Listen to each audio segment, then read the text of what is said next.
Today I'm going to be showing you how to replace the blower motor fan on your pellet grill. We're going to be doing it on the DLX today, but this applies to other models of pellet grills as well. Let's get into it. For sake of ease in showing you how this works, we have another hopper pulled off of a different pellet grill so that you can see the wiring and connections underneath. In order to access your blower motor, you need to first undo the 4 screws and take off the plate on the bottom side of your hopper.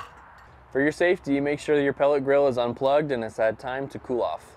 First thing you want to do is disconnect this connector C from the fan. Now you're going to want to undo the 4 screws on each corner.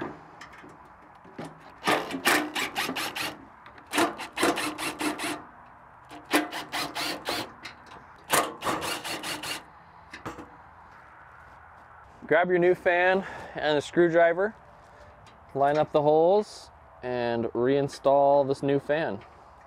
It's important that you use a screwdriver first so that we don't strip any threading for the screws. Make sure everything's tightened, and now you can use a drill if you'd like. Make sure everything is tight and secure. Now you connect C to C, and your blower motor will be plugged back into the controller. Now that your blower motor is connected back into your controller, you're good to reinstall the bottom plate onto the hopper. And again, getting these screws started beforehand so that you don't strip anything.